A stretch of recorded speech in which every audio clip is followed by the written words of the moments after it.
Hey guys, what's up? It's Dave. It's December. I'm a little behind on storing the boat. I'm going to wrap it all up in a tarp and get it tucked away so in the spring I can just unwrap it and hopefully it'll fire right up and I'll be ready to go. So I want to winterize the engine. I'm at the point now where I've got some fogging oil, and typically I'm going to just shoot some fogging oil into the carburetors with the throttle wide open, crank the engine over, let it suck in some of this fogging oil and get the whole cylinders all soaking wet so they'll be ready to go in the spring. Problem I'm having is when I go to hit the starter to draw some oil in there, I get a click and nothing else. So I'm not sure exactly what's going on. The last time I used this, it worked flawless. So let's see if we can figure out what's going on with this starter. Okay, so here's what I've got. Battery was completely dead. I got absolutely nothing. I couldn't do the trim up and down. Completely dead. So I've got some heavy-duty jumper cables from the boat battery all the way over to my car. So I should have good voltage now and current to see what's going on.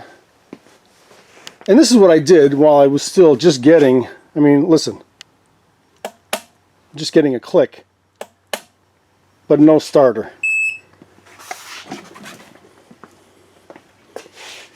Here's the starter. All the connections look fine. I don't see a whole bunch of corrosion anywhere. There is the solenoid or relay.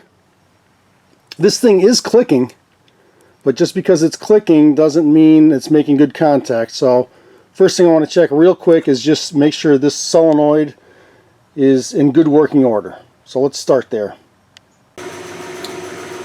Alright, so here's the starter solenoid. I want to check the starter solenoid. I want to make sure the cables are in good shape, and then if the solenoid's good and the cables are in good shape, we'll start looking at the starter itself.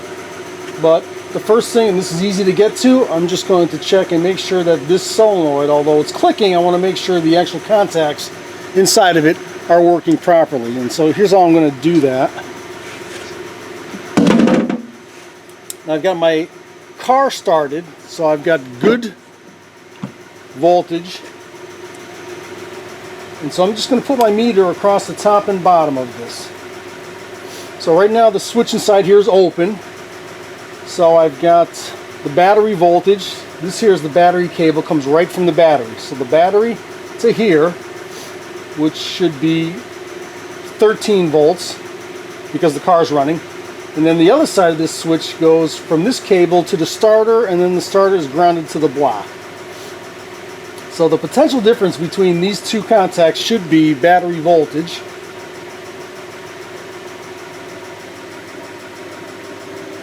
Let's see here. Come on now.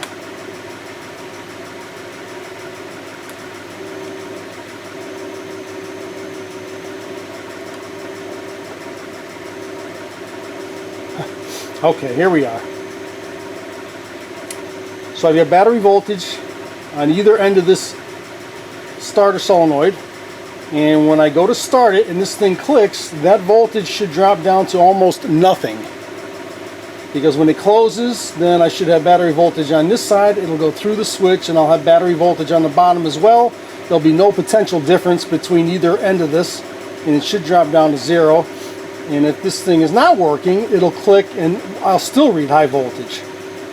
So I want to see nearly zero voltage. It won't be completely zero, it might be a couple hundred milliamps. Well, let's just see what's going on with this thing.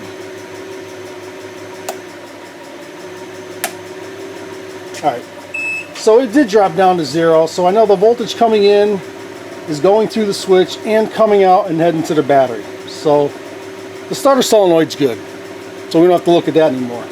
Next thing I want to do is just check the cables, make sure there's not a bad cable. If there's high resistance in any one of these cables, it just might not have enough current to turn the starter. The starter's a big electric motor, it takes a lot of current to turn it.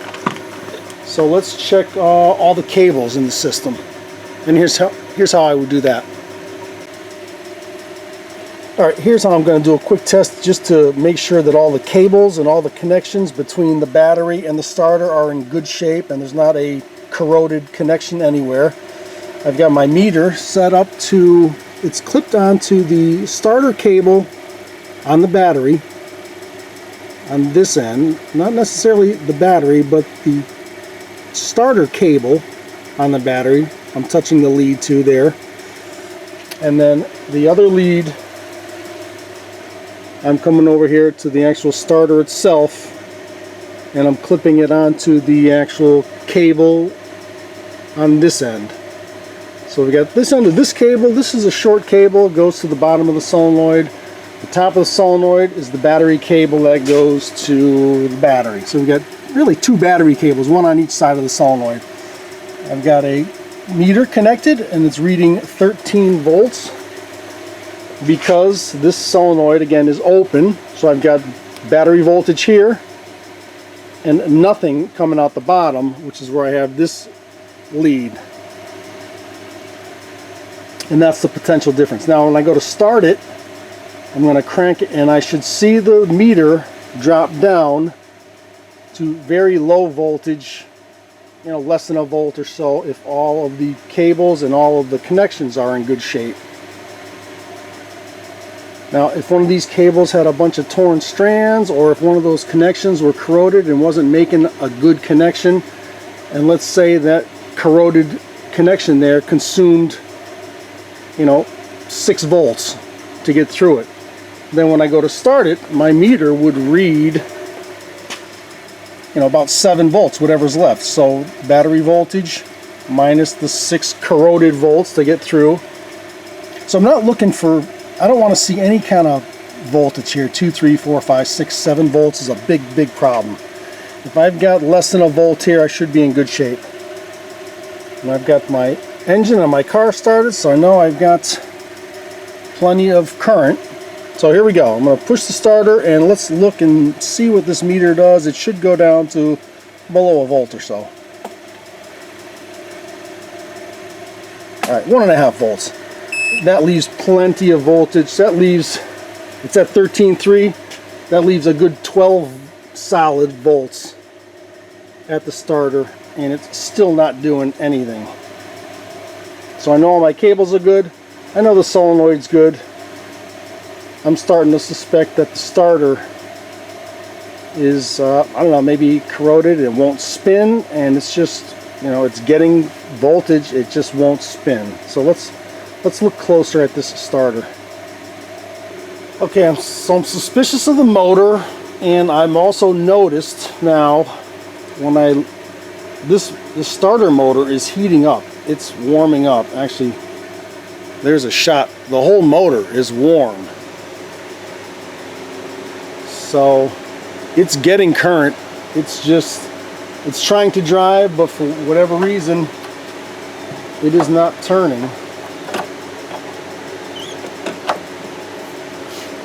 So I'm going to pull this starter off, and I suspect that that thing will not turn, and it's trying to drive. It's getting a ton of voltage. It's getting warm. It's just not turning. So let's pull the starter off. Alright, so I'm going to pull the starter off. I disconnected the battery. There's no voltage anywhere in here. Everything's good. This is 13 millimeter. It's got 3 bolts, 1, 2, and a third one over here. Let's get this thing out of here. We'll be gentle with this.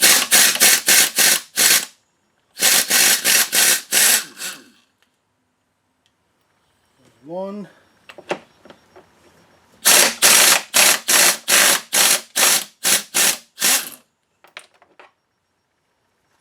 There's 2. Drop down there. Don't ever drop anything down there. You may never get it back. I can see that. So I think I'll be able to reach it and grab it. Alright, I'm going to get my trusty grabber.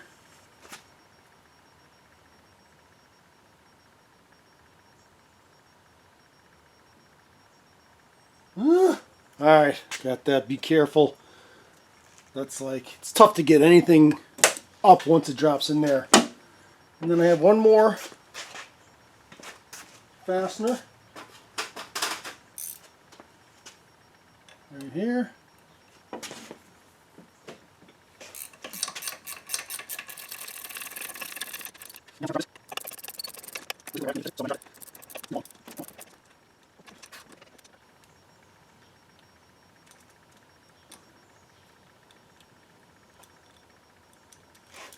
There we go, the third.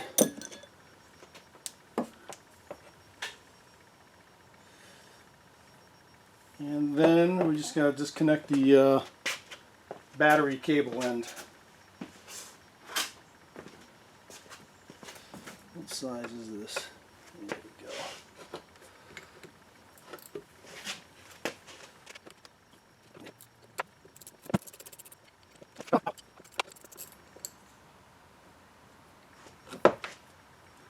There we go. And here's the starter. Let's bring it over to our bench and investigate. See if we can figure out. I mean, probably going to replace it anyway, so it's already bad. We'll take it apart, see if we can't see what's going on. Alright, here we are. We got this thing out and we're on the bench here, and as I'm looking at it, if you look closely at it, you can see inside there it looks pretty rusty. So I would imagine that this thing is just not turning.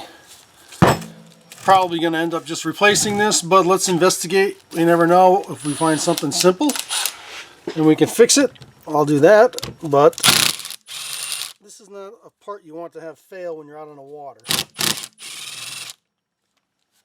So depending on what I find in here, I mean, I already priced these things. They're less than $100, so I'm more than likely just going to replace it. But I'm always curious as to what's going on.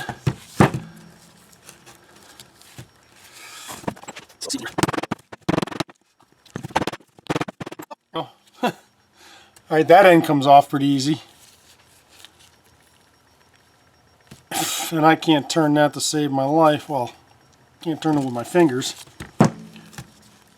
And I don't know if I'll be able to reassemble this thing either. So that's what that looks like. Good luck getting that thing back on. Actually, I probably could get it. Looks like the top of these brushes, they go in here like that, spring loaded, and the top face of these brushes right on this. But this stator is not budging at all. Let's see if we can get this thing out.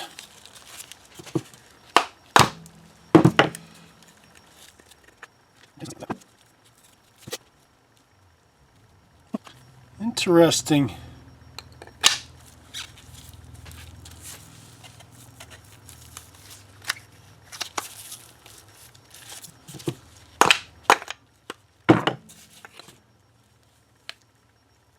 Yes, I am sure I will be replacing this, but looks kind of discolored on this end, like it took a bunch of heat at one point. Who knows if this wire, this is an insulated wire, if the insulation has melted and they've touched each other anywhere in this thing, it's going to render it useless, which I'm pretty sure it is useless. I mean, I can try and clean it and hit it with a bench, you know, battery cable and bench test it, but for $100 or $80, I'm just going to replace this. But just out of curiosity,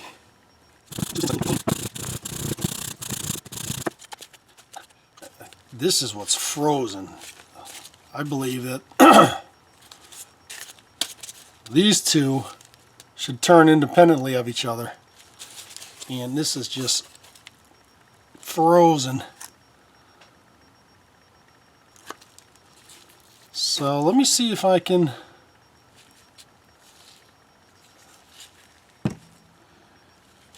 get these things to turn, get this stator to turn independently of this cap. That's the problem right there. I can't turn. I can't turn. This ought to be able to spin.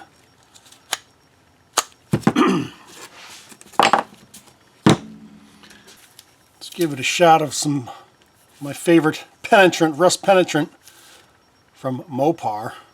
I've never owned a Mopar product, but this stuff is awesome.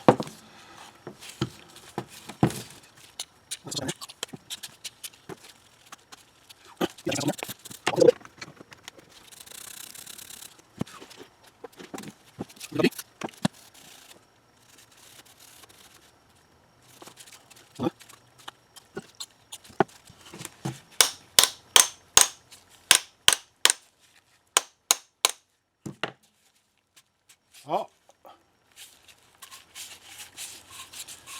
Oh, look at that.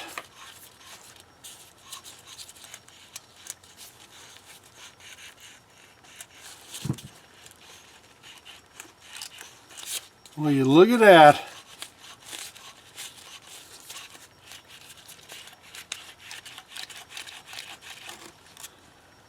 Tell you, this stuff is awesome.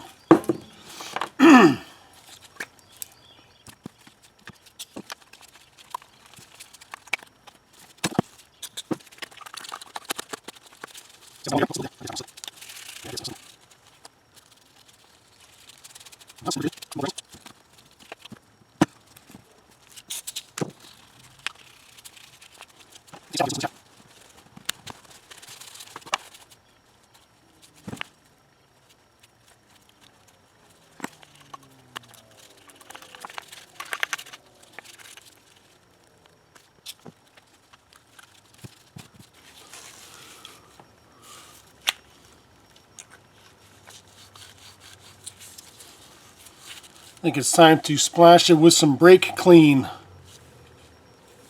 So let's give this a douse with brake clean and then see what it looks like.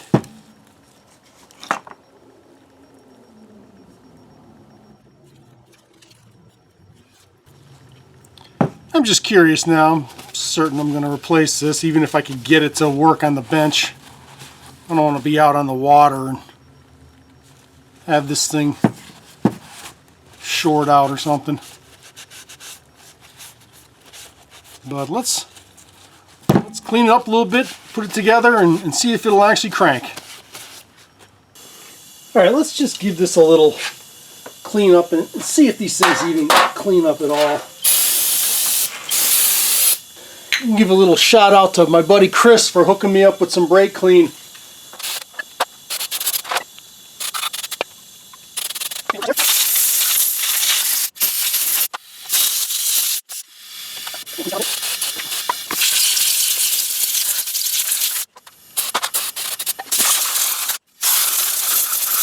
Alright, let's go back to the bench and see what we're looking at here. Alright, here we are, cleaned up a little bit. Let's just see if we can get this thing to actually work again. Like I said, I most likely just replace it, but I'm going to put it back in and see if I can get this engine to turn over and see what it looks like or feels like. So I've got this clean, and as I reassemble it, I'm going to use some of my favorite fluid film in some of these areas that were corroded in the first place.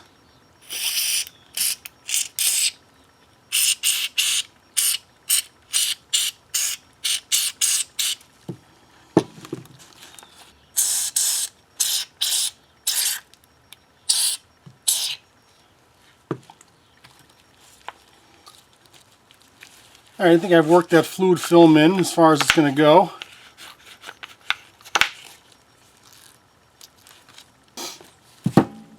Alright, I'm happy with this part, the mechanical part of it at least.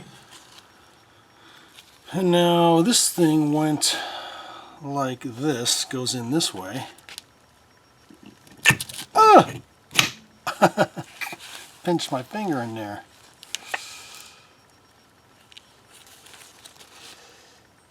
Alright, so the screws got to go through it, so the screws have to line up with... Can you see in there? Screws have to line up here and here to go through it.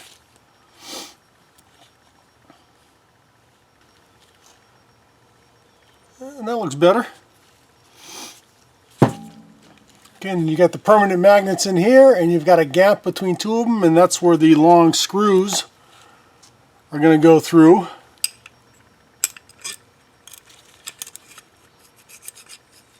So we have to line those up like properly. So this went in the motor like this. So this goes up top. Watch your fingers.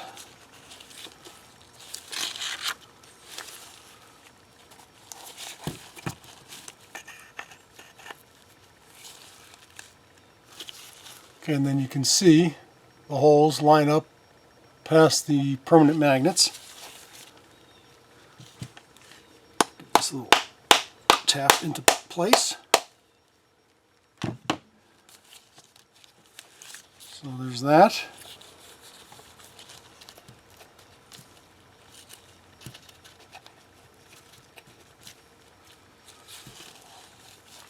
And now this might be the tricky part.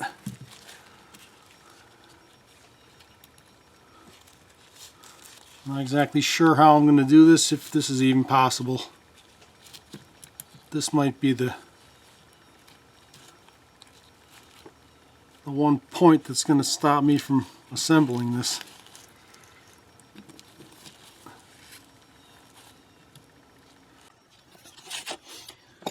Alright, so here's my idea of how to get this cap on here with all these brushes in place. Got a little sheet of aluminum, I cut a little slice in it. And if I tuck each one of these brushes in place, and I cover it, hold it down with the aluminum, like that. So now all the brushes are in there. And now, if I can expose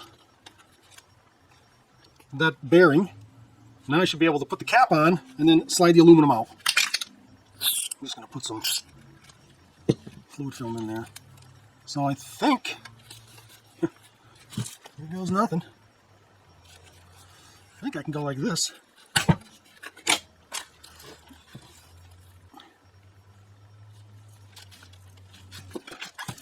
That one didn't work, but I'm going to try it again. I think this will work. Each one of these springs got decent pressure, and so you put all 4 of them in here, and there's a good amount of pressure.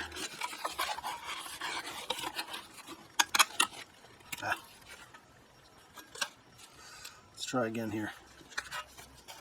Almost had it on that first try. 1, 2, 3, 4.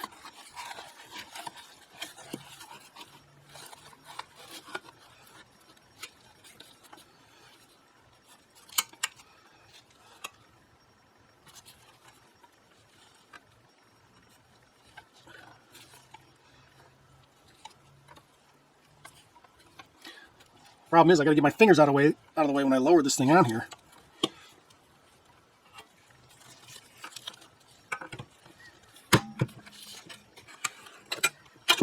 Oh, how about that? Now I just got to line up the cap this hole with that hole.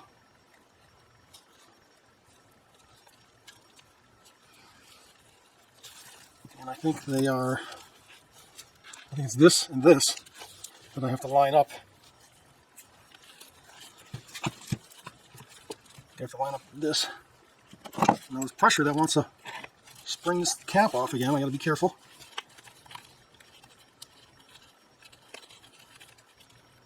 Oh, I got that one started.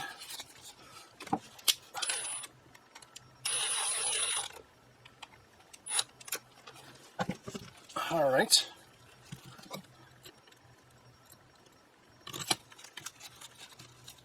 And that one is started.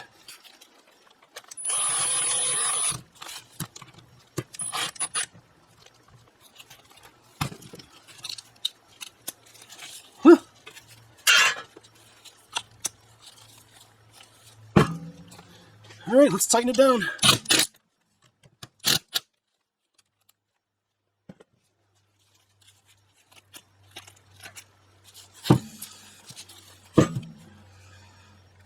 All right, now I'm going to just bench test it with jumper cables. Clamp a jumper cable on a good ground. Touch this, and let's see what happens. All right, had to move it closer to the car because my cables didn't reach to the bench, but let's clamp this ground.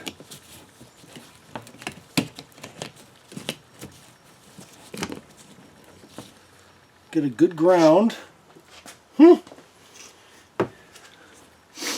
Why am I nervous all of a sudden?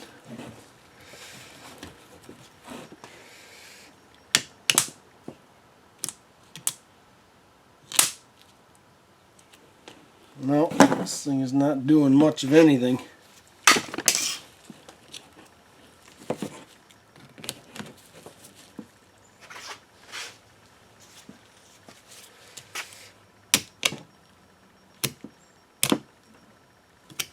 Nothing.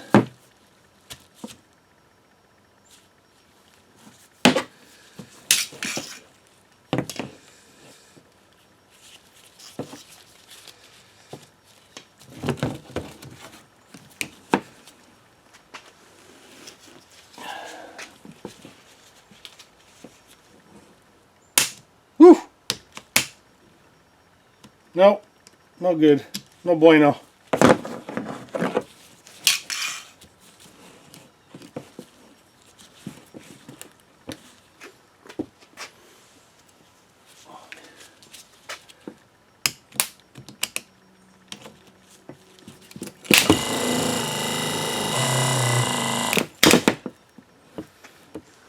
That's struggling to turn.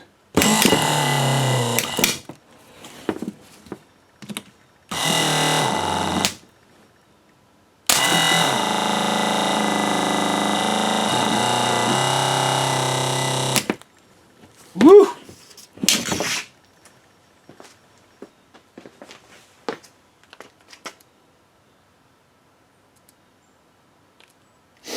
Huh.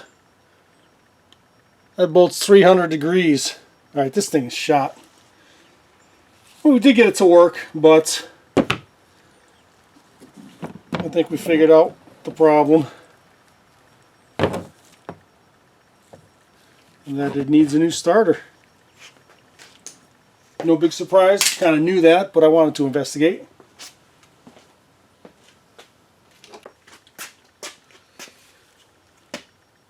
Alright, so there you have it. We do in fact have a bad starter. We kind of knew that before we even removed it. Where I removed it, I could see that it was frozen, it wouldn't turn. I took it apart, tried playing with it, and it's just shot. These things are less than $100. I'm going to order a new one. I'll wrap the whole thing up and in the spring with my new starter motor I'll install it and we should be good to go. But that's how I figured out why this thing would not start. Went through, we checked the starter relay or solenoid, checked to make sure all the cables were in good shape, and then it ended up just being a frozen motor. So hope you enjoyed that. If it was helpful, that was great. Please consider subscribing to the channel, and until next time, thanks for watching.